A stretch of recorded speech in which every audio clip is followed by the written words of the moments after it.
village de Ndara s'élevait comme un rêve d'argile rouge et de toits de chaume sous le soleil cuisant du Sahel. Au cœur de Ndara, il y avait Kani, une jeune femme dont la voix était un miracle. Elle ne chantait pas seulement des mélodies, elle tissait des histoires, donnant vie aux mythes des anciens et aux peines des vivants. Son chant était l'âme du village, une rivière d'or et de larmes qui coulait à travers les jours. Kani était promise à Moussa, le fils du chef, un homme droit et respecté destiné à apporter la prospérité à Ndara. Leur amour était pur, une promesse de l'avenir, mais la sécheresse s'abattit, une bête silencieuse et vorace. Les puits s'asséchèrent, les récoltes se flétrirent en poussière. L'espoir devint une marchandise rare. C'est alors qu'arriva Amadou, un homme d'affaires charismatique de la grande ville vêtu d'un costume impeccable, conduisant un 4x4 flambant neuf. Il promettait la fin de la sécheresse. Il ne vendait pas l'eau, il vendait un rêve.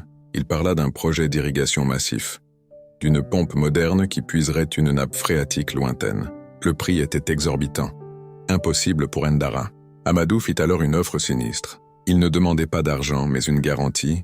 Il voulait Kani. Il avait entendu parler de sa voix unique, disant qu'il ferait d'elle une star internationale, une icône. Si le projet échouait dans les 5 ans, il la libérerait. Si l'eau coulait, Kani lui appartiendrait pour toujours. Le village était divisé. Moussa était fou de rage, clamant qu'une vie n'était pas une monnaie d'échange. Mais les mères voyaient leurs enfants s'affaiblir.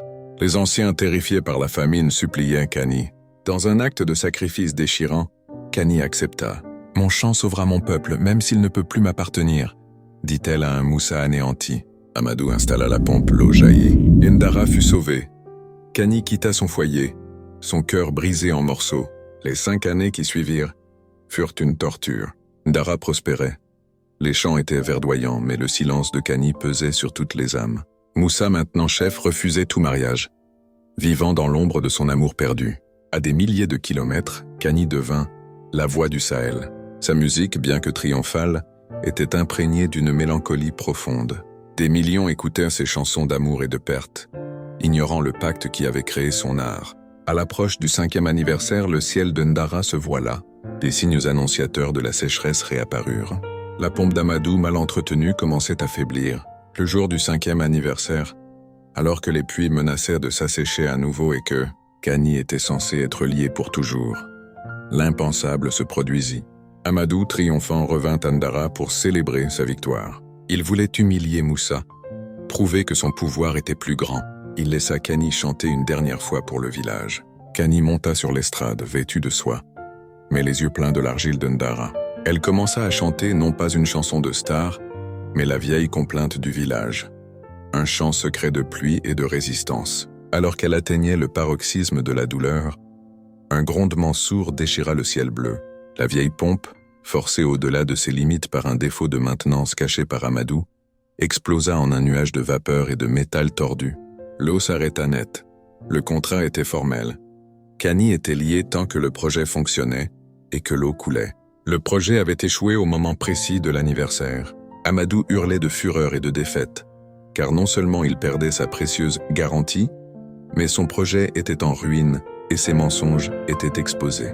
Kani descendit de l'estrade, elle était libre. Moussa s'approcha, le cœur battant, mais elle ne le regarda pas. Elle regarda la foule silencieuse. « Vous avez l'eau aujourd'hui, mais vous n'avez pas écouté l'avertissement », dit-elle, sa voix claire sans musique. « L'eau d'un pacte ne peut jamais durer.